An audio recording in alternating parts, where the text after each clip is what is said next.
How much do you know about the Heritage Foundation and Project 2025? That shit is capped. So Project 2025, the Heritage Foundation is a Republican-based think tank. They present ideas. Most of the people, first of all, Project 2025 is a 900-page document. Most of the political pundits talking to Taraji P. Henson. You didn't fucking read it. I don't think they read 9 pages. Number one. I read the Wikipedia around it and was like... Scroll. I read the Wikipedia around it and I was like, this is the most unconstitutional shit I've ever seen in my life. There's no way that they can enact this. But that's the conclusion I landed on. But the Heritage Foundation can say it. And because the Heritage Foundation might fund things that Republicans are at, you hear of Taraji. First of all, Taraji, you don't even know what... You can't even negotiate a good contract for yourself. You on motherfucking television crying because you overwork and underpaid in a craft that you've been doing for 30 years. Not qualified. I bet you dollars to donuts. Taraji ain't read the motherfucking Heritage. She doesn't know what the Heritage Foundation is. She doesn't know the association with it. And she definitely didn't read Project 2025.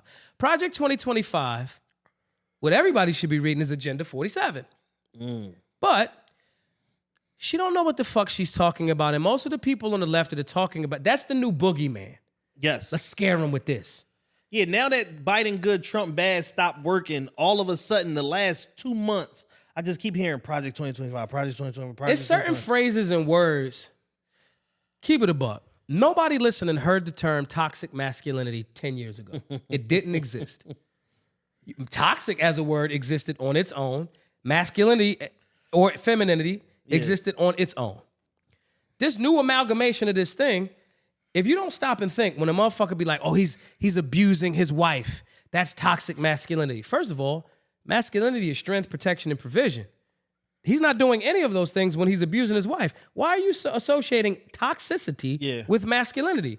You're not even, that's an oxymoron that y'all just made y'all believe that this shit go together and it don't. Yeah, he's a fucked up person. Let's call him that. So, the same thing with this. They know that people don't do that level of objective thinking. They want to hear a thing. They want to look like they're the person that's on to the new thing. And you didn't do any research on the thing. Yeah. And you be like, you heard Taraji say, Project 2025 is real. Look it up.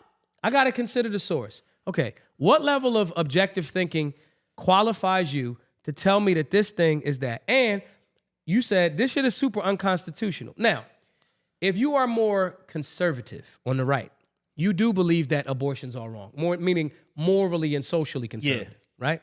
That has nothing to do with limited government conservative. That conundrum about abortion means government has to make a decision.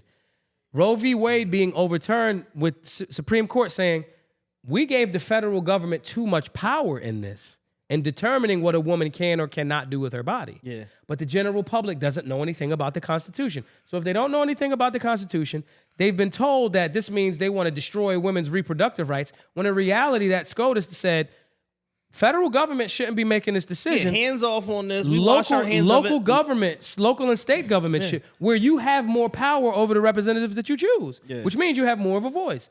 But the general public don't know about Constitution. They hear this buzzword, Project 2025. They didn't read it. They don't know about the Constitution.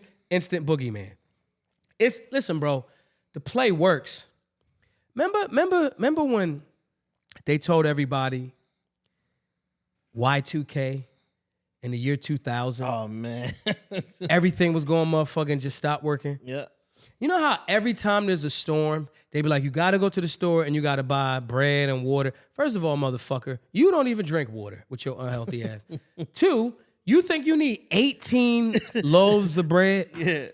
This shit gonna go bad in 8 days. They're just doing things to scare you into a decision. And like you said, now that all of this, like everybody going like, nah, this Biden shit ain't it. Now it challenges the thought process of everything that the Democratic Party does and has been doing for some time. Yeah. They got to sell you this new fear tactic. And not to mention, this is a conservative think tank that has no legislative power at all. And the things that they're talking about, first of all, Democrats, the House and Senate, Democrats have a say. These things have to be voted on. Yes. And right now, the Democrats are running that part of the game. So this doesn't even get through. So these conversations are from people that are fear-mongering that don't know the process of civics, and they didn't read it. Yeah. And the people that they're saying it to hasn't read it. So it's just more that, like, the vast majority of things that you might name, they all gonna follow that formula. Motherfuckers don't know what it is. They just found about it. They didn't read into it. They didn't read the whole thing in full. They listened to it from some person that's unqualified to fucking talk about it. Right. Then they gonna repeat it on the internet like they know what the fuck they talking about. It's the blind leading the blind. Absolutely.